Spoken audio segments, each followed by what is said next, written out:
Okay, great. So Temitope has two questions. Interestingly, Mark has two questions too. So Temitope's first question is, how can one be vulnerable at the same time not overshare by mistake? How can one be vulnerable without oversharing? And that's an interesting question because one of the reasons why people find it hard to be vulnerable is because they are afraid they're going to say too much and they are going to say things by which other people will judge them later. And whatever they share or they are vulnerable with will be used against them. So it's almost like what the police tell you when they read you your rights, that you have the right to remain silent. Anything you say can and will be taken against you in the court of law. And that's one of the reasons why people find it hard to be vulnerable because they kind of feel like, what if I go and say too much? What if I say things that will change people's attitude towards me? What if what if I say something I will end up regretting that I have disclosed later on? Now, I want us to know that the key to vulnerability is trust. Is trust. Um, Trust is very important for you to be vulnerable.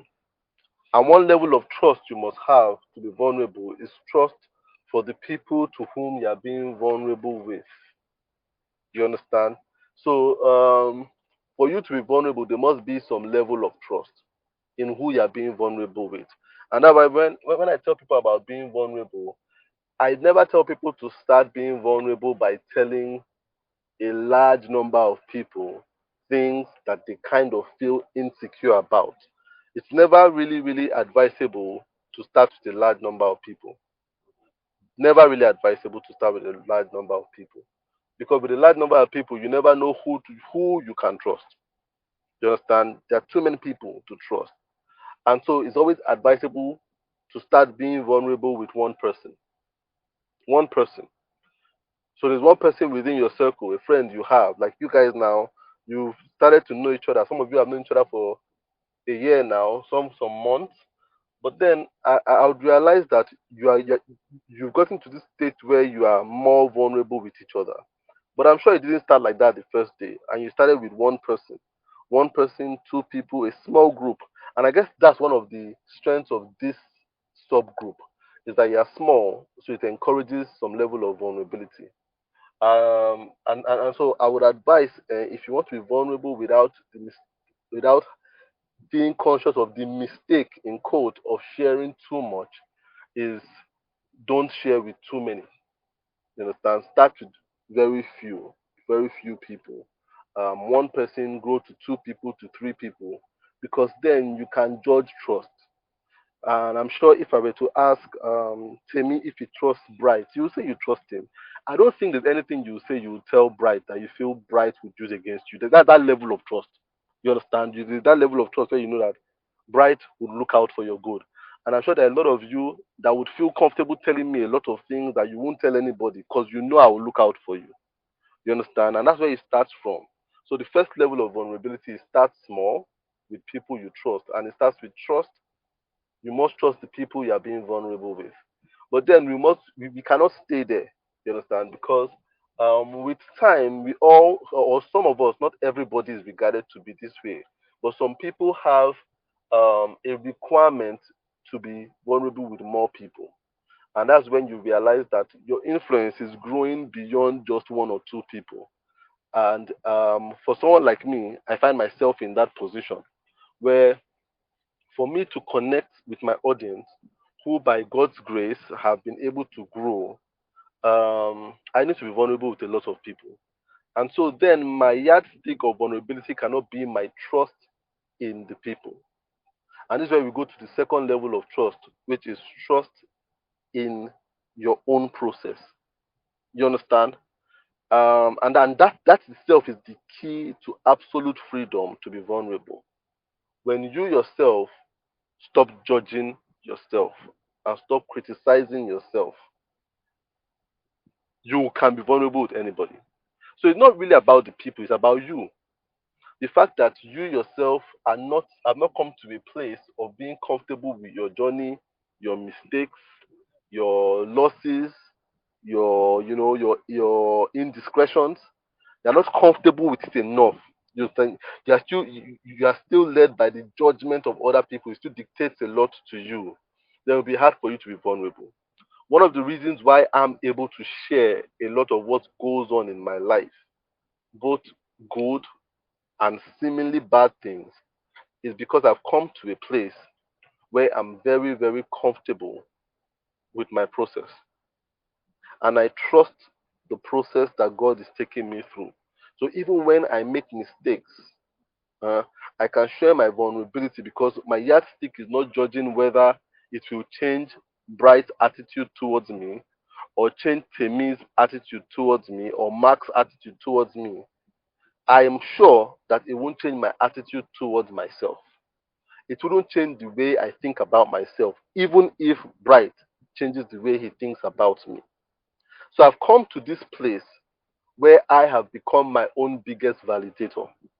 And because I'm my own biggest validator, I can share as much as possible, even things that make me look silly, because I trust my process. I trust that I am learning. I've come to be comfortable in the fact that I am a human being that makes mistakes just as much as the next guy. I see when you come to that stage in your life, you will begin to you begin to have a kind of um, freedom to share as much as possible. You begin to have that freedom of sharing as much as possible. So in the end, what it really comes down to is your ability to trust yourself and to trust your own process and to trust that there is a reason, there's a why for everything you go through. And then when you come to that place, you realize that sharing and being vulnerable wouldn't be difficult at all. It just becomes a part of um it becomes a part of your communication tactics. You understand? You communicate that way because you can't help but share. Because it comes to a place where I'll put it this way, where you are even kind of proud of your humanness. You understand? You are proud of the fact that, oh, I still make mistakes and I can learn from it. You understand? And then you don't hide anymore. So a lot of times people are not vulnerable because they still want to hide. And when you're in a place where you still want to hide, what you're looking for is trust. But ultimately, the person you should trust at all times is yourself and the person who is taking you through a process, usually who is God. You understand? And when God becomes your ultimate validator, you are in this space in your mind where you realize that no matter what, God still loves you. You understand? No matter what, God still loves you. And when you're in that place where you realize that God still loves you, you wouldn't be so bent on the judgment of other people. You understand? You'll be more about what God is saying about you. So I hope that helps clarify that issue of vulnerability. How can you be vulnerable without saying too much? A very important thing is to trust your own process and to trust that you are going through a process and to trust that you are human. So there's this guy on social media which most people know. I won't say everybody knows, but since last year he has become like an Instagram sensation. Very dark man. And one thing he has going for him as a person is he comes out and says everything that he has done in the past before you get to find it out. You understand? So he says it. And then you cannot totally use it against him because he's the one telling you what happened to him. 100% vulnerable. And because he's 100% vulnerable, he's almost 100% impenetrable. You can't say anything about him. You understand? Because he's saying it before you find out. And that's because to a large extent, I believe as a person, someone like Very Dark Man is he trusts his process. You understand? There's something about him that just makes him know that, man, even when I mess up, I'm not the only one that's messed up. Messing up is a part of life. You understand? And that's what a lot of us we need to come to understanding. To understand that we are all fallible, we all make mistakes, and our ability to share it only makes us more relatable. You understand? Um, the second question here from Tomitope is, how can one evaluate growth without evidence of it? How can you evaluate one's growth without seeing any evidence of growth? Um, and that's a funny question because there must always be an evidence of growth. If there's no evidence of growth, then there is no growth. Growth is always marked by an evidence. There must be something that symbolizes or signifies growth. You understand? So if there's no evidence, there's no growth. You understand? Growth must always be marked by some form of change. There must be change. You understand? When there's growth. The problem is that what we call evidence of growth is normally the indices of growth for us is normally faulty. You understand? So the way a lot of people judge whether they are growing is by the wrong metrics, or maybe not particularly the wrong metrics, but a common metrics that cannot be universally accepted. You understand? That has shortcomings. So a lot of times, how do people judge whether there's growth, whether there's been growth in their life, in their career, and stuff like that? Especially when it comes to career, how do people judge growth? They judge how much money they've made, whether they've made more money or not. And money is not a good is not a good indicator of growth.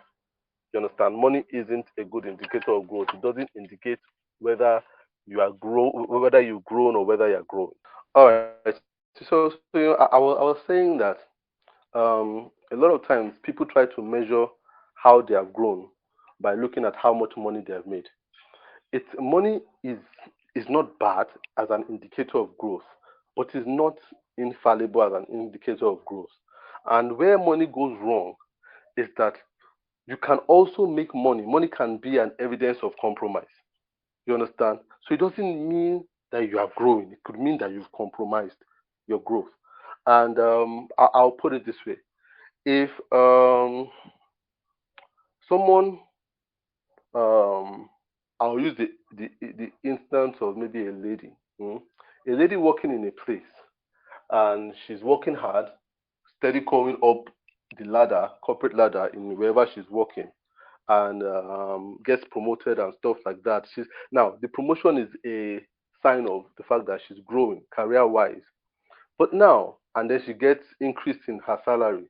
But now we all know that there are other things a woman can do within a corporate structure, not just women, even men self can do within a corporate structure that is not hard work, that is not diligent, that is not exemplary, that is not moral, and they will still grow within the ranks and they will still earn more money. But they will do it by compromising their values. So you see, when those people look at themselves, they cannot really tell themselves they have grown because they are making more money because they know that they have compromised something. So money is not always an indicator of growth. Instead, money can be an indicator of compromise, which will actually mean that you are retarding rather than growing. So you can make more money and be retarding. Do you understand? Some people, by virtue of the fact that they are um, they, they find out what they want to do with their life, but they don't have the courage to stop doing what they don't want to do. And because they don't stop what they don't want to do, they keep making money in what they don't want to do. And then it seems on the outside like they are growing, but on the inside, they're not, their fulfillment is dwindling. So the problem is that they are making more money, but they are compromising their fulfillment. So you cannot always use money as an indicator of growth. The second way in which people, faulty way in which people um, check whether they are growing is through external validation. Do you understand? So they kind of look at how many people tell them that they are growing, how many people compliment them, how many people validate them. But that is also very faulty because validation from people can be internalized or can be expressed. The problem is that a lot of people internalize validation. A lot of people, more people internalize their validation than express it. So what I mean by this is that if you are actually growing, there are fewer people that will tell you they are growing than people that will keep quiet. Fewer people that will actually express and say, Bright, your design has improved. Oh, Tom Ted, you have improved in this thing. There are fewer people that will tell you that. There are more people that will just keep quiet and just say, what's my business? They'll say it in their mind, Tom Ted has improved, but they won't tell you. That's why you cannot use other people's validation as a means of checking your growth because people internalize it a lot. There's one thing I realized, and you see, I do podcast, I write, you know, I realized that there are a lot of people that I have as my friends. They've been my friends for years. Mm. Few of them have ever come to say, I like what you're doing. Your podcast makes sense. What you write makes sense. Few of the people that I've had as friends for over 20 years come and say it. Maybe if I have 20 friends, only two say it. The other two just the other 18 just keep quiet. It's not that they don't see it, but they internalize it. Now, what I realize, why I know they see it, is because when I now say something or write something that they disagree with, they will come and say, I don't agree with this thing. What you're saying here doesn't make sense. And then I'm like, so you've been saying, but you only chose to talk when I said something that you don't agree with and you feel doesn't make sense. But the one that made sense, you didn't come and say, what they are saying makes sense, I agree with it. And that's how people are. So if you're looking at validation for people to check whether you're growing, people, the human being, is quicker to criticize than to validate. Do you understand? So people will internalize it. If you are gymming and your body is taking shape, people will not tell you. Most people will not tell you. Do you understand? Most people will not tell you. They just internalize until it gets to one stage when it's undeniable and the noise is too much. They say, we know now, we know that you are, that kind of thing. But they won't tell you once the physical signs start coming up, they just keep quiet. Do you understand? They will internalize. So you can't use that as a measure of growth. You can't use money, you can't use validation. The way you can know whether people are growing or whether you are growing is by your own internal assessment of yourself. And that's why you must be your biggest yardstick of assessment of growth. You must be your own biggest assessment of growth. You must be able to be able to look at your own journey and say, Tom Ted, you've improved though. You couldn't do this before, now you can do this. The problem is that a lot of people are blind to themselves. And we are blind to ourselves because we are not able to document a lot of times. It's very hard to see growth, our own growth, if we don't document it. So it's hard to see whether your skin has gotten clearer if you don't take photo on day one before you started using a particular product on your skin. It's hard to see whether gymming is working if you cannot compare a day one photo to a day 50 photo. Your eyes always adjust to the present reality. That's why it's hard for you to know whether you're growing taller or not. The only way you can know is to stand against something and mark your height. And then go there next time and mark it and compare. You must document. But because we don't document, it's hard to assess growth. So if you really want to assess your growth, you want to see the evidence of your growth, you must begin to document. So I assess my own growth, especially when it comes to my podcasting or my writing. I assess it. Every single thing I've written or tweeted, I have it. I have a folder for it. And I look at it and I say, what did I tweet 2 years ago when I started to write? And I look at it and I'm like, Tola, you've improved though. You're able to use less words and pass a stronger message. But if I didn't know, I just think, I'm still struggling at this thing, which is not true. So a lot of times you must be able to document. Know why it is you are going into something and use your own yardstick to measure your own growth. So even if you are taking a job, other people are thinking what you are measuring is money. You know what you are measuring is your ability to work with others. Document it, or else after 2 months you will forget that you went to the job to work on your ability to work with others, and then you start chasing money like other people. You understand? So that's the biggest problem. We forget our why because we don't document. And when you forget your why, you cannot know the what to let you know whether you've grown or not. So I know so many people that go to job places and say, I'm going to this place because I want to learn how to do this particular thing. Give them 6 months. They will go there and they will say, I'm going there because I want to be promoted to assistant head of creative. But they didn't remember that 6 months ago, their reason was to learn. And so when they stay there for 6 months and they don't get promoted to additional to assistant head of creative, they become frustrated and say this workplace doesn't work for me because they've forgotten the reason why they went there in the first place. But if they documented the reason why they went there, they will realize that they've actually learned that thing that they went in there to learn. And then they won't be so quick to say their workplace is not a place where they are gaining from. So to measure your growth, you need to, number one, be able to assess yourself. Assess yourself.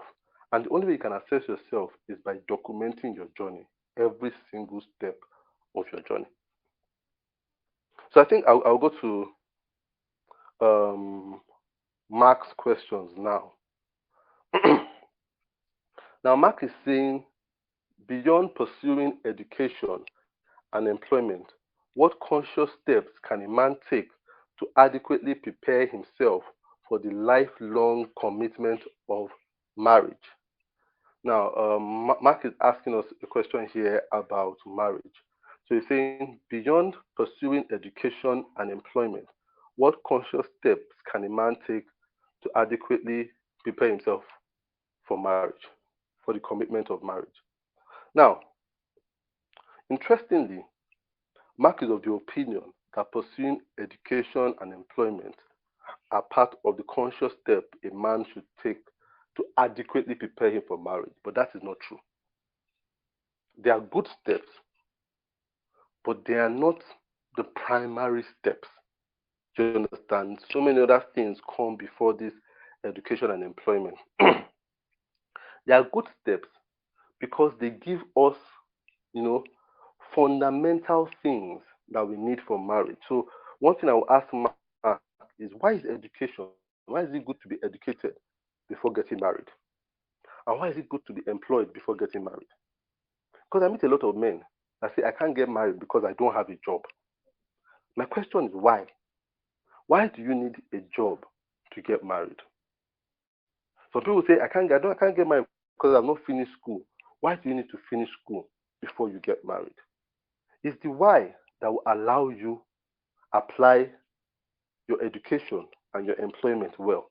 But a lot of people just go with the mentality, you need to have a job before getting married. You need to be educated. But it's not about the education or the employment. It's about the fundamental principles that the education and the employment gives you in marriage. So I would say, instead of chasing education in marriage, chase communication.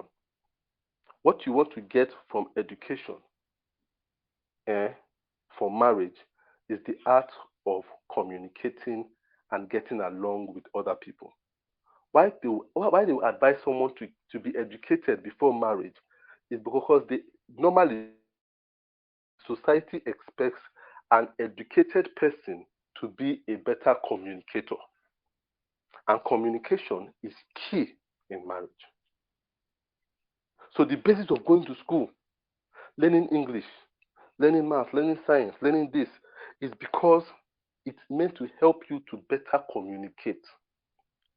Somebody who is not educated doesn't know how to communicate. You understand? They don't know the nuances around the art of communication. So it's not the degree that makes the marriage good, not the degree.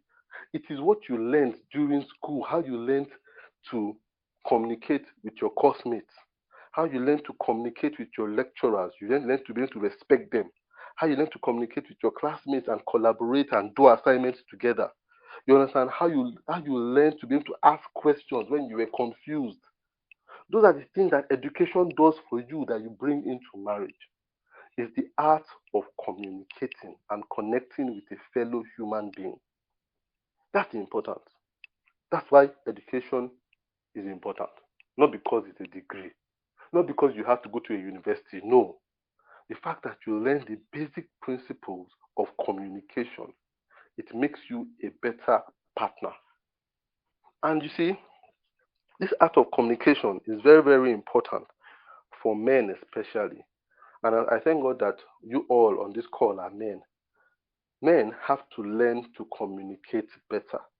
A lot of men have failed marriages today because of their poor communication skills. Men are poor at communicating.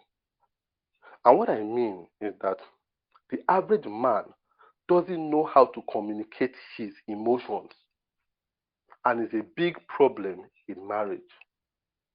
Men don't know how to communicate their emotions, and that is a handicap for a man in marriage. And one thing education should do is to help you to communicate your emotions. You understand? Emotion of confusion, emotion of angst, emotion of joy. Men don't know how to communicate their emotions. If you meet the average woman and the average man, I say average because some men know how to communicate their emotions. The average woman has a larger vault of words. So if you check the woman's brain and you look at how many words she has in her brain, you will realize that the woman might have twice or three times, if not up to five times as many words as the man would have in his brain.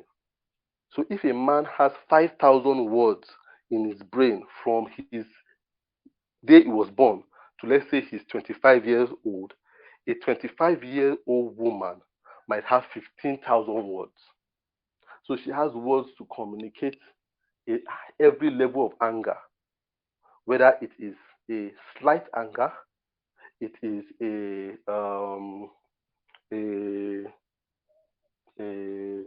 I don't even know what to use.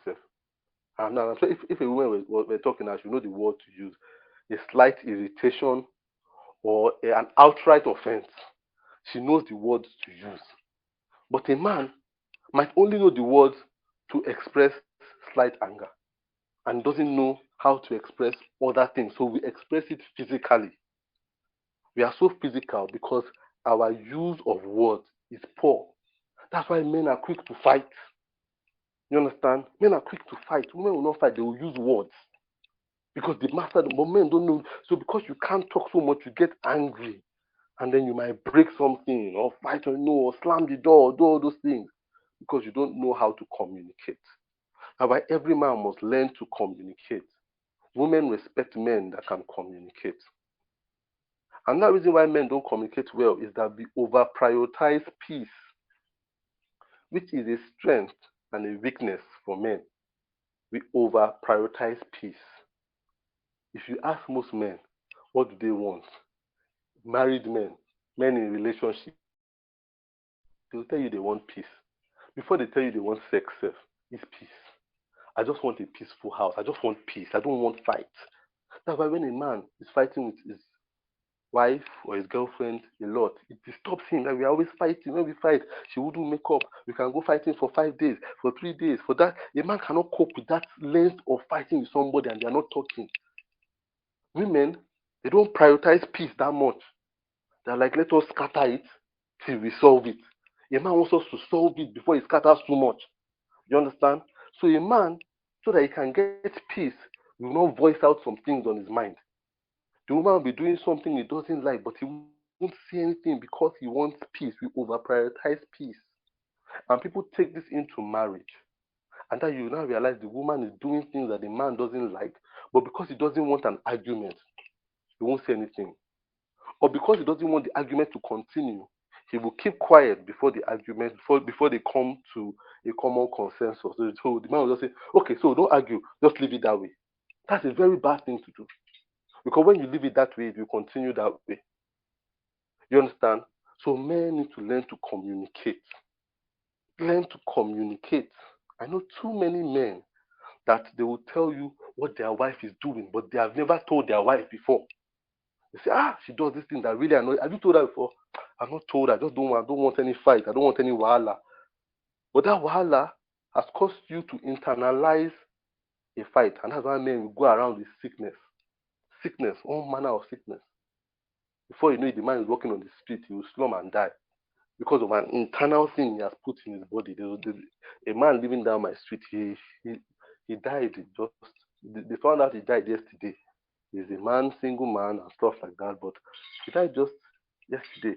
But they realized that he had died 4 days earlier, and nobody knew till the body started smelling. You understand? And people looked at him. Why did this man die? They don't know. Nobody knows what happened. But he had dressed up. His phone was in his pocket, and he was holding documents in his hand, and he died. God knows what this man was internalizing. God knows. That's why women live longer than us, because they don't internalize jack.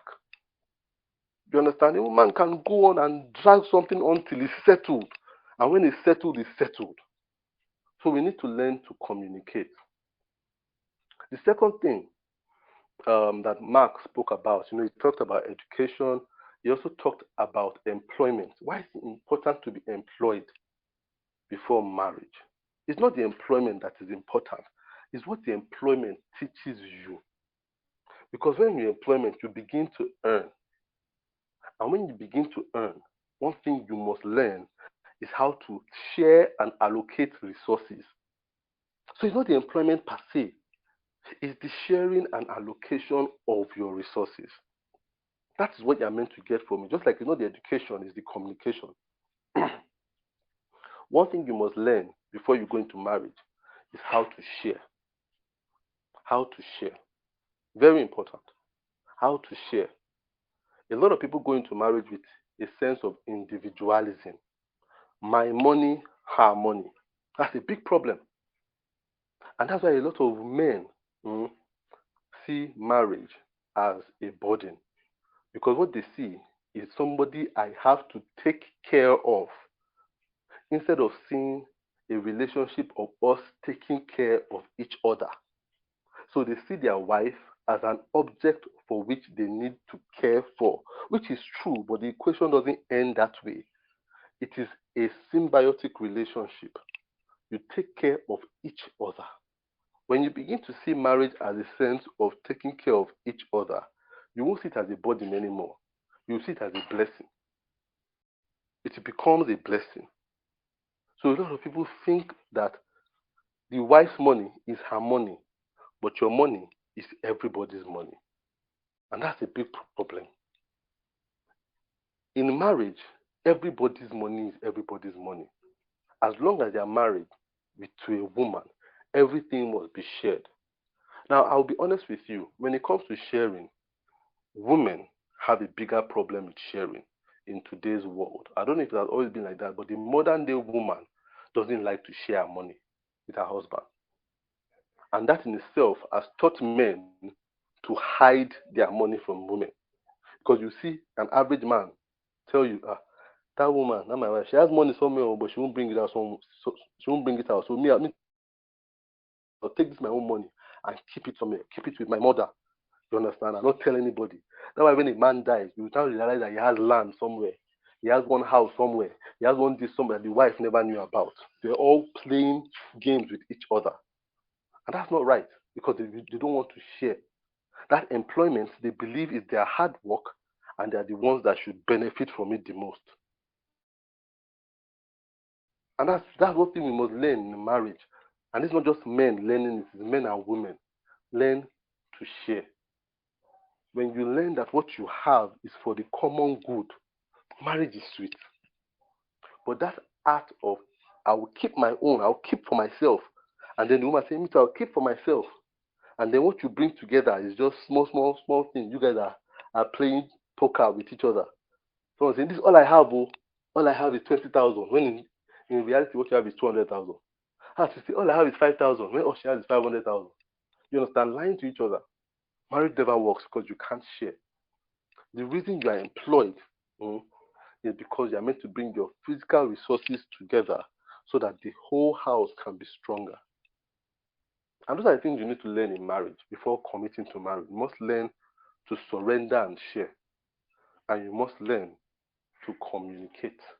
Very important. To connect and communicate, and also learn to surrender and share.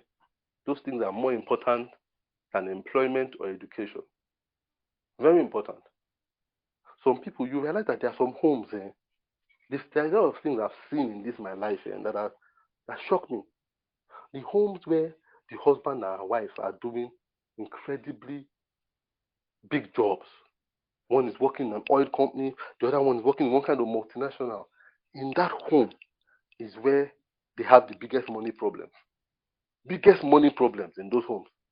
You expect that home, money should not be an issue. You realize that home, they fight about money more than anything. Then the home where the father is doing some kind of petty trade, the mother is doing some kind of petty trade, you realize that they don't argue about money there. In fact, the man will just come and just give his wife his entire salary and just go and continue to work. The woman will manage that money so well, add her own to it. They will send children to school, to university, to this, the students become successful. The menial jobs. But the one where both of them are rich enough to handle 1 minute. The ones where both of them are rich enough to carry the home, they will be arguing about small things. No, you are the one to pay for this juice. Why should I pay for the juice? Don't you have money? Both of them can buy a juice factory, but they're arguing about it. You understand? That's how it is. That's what I've realized, because those two people, they have education, they have employment, but they've not learned to communicate and they've not learned to share. The ones that have not too good employment, not too good education, they know how to communicate and they know how to share. And that is what is most important in marriage. The last question here from Mark says, when a potential client reaches out for a project, what are the recommended actions to be taken? I have experienced multiple unsuccessful deals and I am unsure of the reason behind it. Several clients have promised to get back to me but haven't done so. Perhaps there is something I'm overlooking or not doing correctly. Good question here from Mark. Um, and I get this a lot from people when people say, I have a lot of people reach out to me. They say they will get back, they don't get back. Client says they want us to work together, but they never get back to me. That's a big problem. That's what they see as a big problem, but it is not. And this is where I believe people need entrepreneurial orientation. They need orientation about running a business. A lot of people don't have orientation about running a business. And that's why one of the reasons why when I talk about my business, I'm always very real. I tell you as it is. Because I realize too many people that are meant to be saying it as it is are not saying it as it is. And it's putting people under pressure. That you have to go through 5, 6, 7, 8, 9, 10 calls before one connects is a normal thing. You are not doing anything wrong. It's just the way business goes for every single person. I'm telling you, every single person, as big as Dangote's business is, I can guarantee you they have more deals that stalls than deals that go through. That is life. That's how business works. There's nothing wrong with your journey. Absolutely nothing wrong. It's just how things work.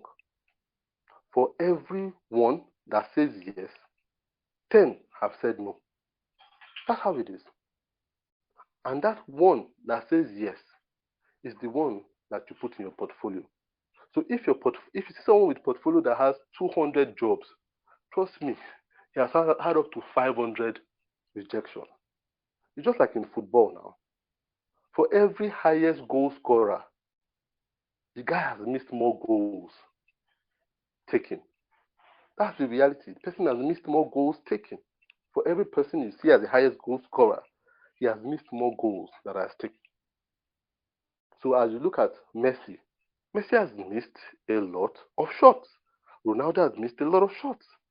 For him to score 300, 500 in his career, it's not easy. He must have lost like 1,000. You understand? That's how it is. The other day I was telling you guys during my on the mentoring group about my puppies that gave birth, my dog that gave birth to puppies. And I said the puppy had 11. The dog had 11 puppies. 6 died. I'm left with 5. I was very sad. 1 minute, please.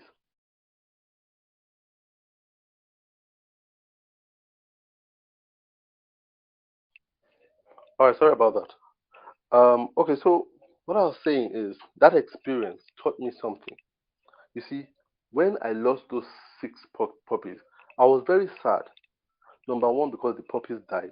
Number two, because I felt that was a reflection of um, my ability as the owner of the dogs. I felt like the deaths were caused by me. But weeks later now, having talked to other people that own dogs and tell me about their own birth process, they're like, death is a part of a dog's delivery. They are not like human beings. That's why they have a litter. Out of that litter, 1, 2, if all survive, it's a rarer chance than all dying. All dying is, and then some die, not all dying, but some will die. If not 1, 2, 3, 4, some 6, some all. It is normal. It is how it is. That's why they have so many. It says just like chickens. Chickens can lay 5 eggs. At the end, only 1 chick will make it to adulthood. So that, but if you become sad that all don't make it, then you weren't well oriented about, or when given a good orientation about the reproductive system or the delivery of a chicken. If you are sad about it, because that's nature. Even the chicken is not that sad about it. The chicken knows that it's a game of chance. And that's exactly how it is with business. Some of you just feel, and it's not your fault, it's the orientation given by some other business people that are successful because they shine their success too much in your face and don't talk about their failures enough. So you feel everyone that comes should go through, when in reality, 10 will come before 1 goes through. If I tell you it's different from me, it's not different, no different, no different. They will come and they will inquire and they will go and they will not come again and they will go away. I got so used to it that I now realize, oh, so this is how it works. For everyone that comes, 10 to 15 might have come before them. It doesn't mean there's a problem with your process. Your process is your process. That's how it is. Look, this mentoring program, paid mentoring program. Do you know how many people make inquiries about this mentoring program? If it's that every person that made inquiry about this mentoring program paid for it, I'll be a multi-millionaire by now. But sometimes 50 people will inquire before 1 person will come and say, I'm ready to join. 50 people. But that is reality. If I get upset about that, I'm not ready for reality. Do you understand? In the world, there's more rejection than acceptance. And that's why when the acceptance comes, you get to enjoy it, you get to appreciate it, you get to be thankful for it. Clients are not easy to get for anybody. I dare to say for anybody. In fact, be the most award-winning business in the world. People will still tell you, you can't, they will call you and they won't continue. Do you know how many people have you yourself, you people listening to this right now, how many people have you called that you not follow through? How many people have you asked price for that you've not bought from them? There are so many people. You understand? You do it. So why don't you expect people to do it for you? How many? You understand? So people that are driving boats, let them tell you how many people reject a ride before they get there. You'll be surprised. People that use keke or bike, how many of them just say, no. They will stop the bike like this, say, I'm going here. The bike say 15 naira. They say, no, go. Do you know how many of that they get a day before they find 1 person that will say, okay, let's go. It happens every single place. That is life. So there's nothing wrong with your business. It is just the way businesses work. That's the truth. In any organization, there are more rejection than vacancies. Do you know how many people they interview and say no, no, no, no, no, no, no, no, no before they get one person? That's the truth. You understand? That's how it works. So to answer Mark's question, there's nothing wrong with your journey. Nothing wrong with clients making inquiries. Just continue to give a good experience to the person that comes asking and that comes saying, I'm willing to work with you. Work with that person with all the pleasure in the world. Give them the best experience. And you know what will happen? The likelihood is that person will go out and start talking about you to somebody else.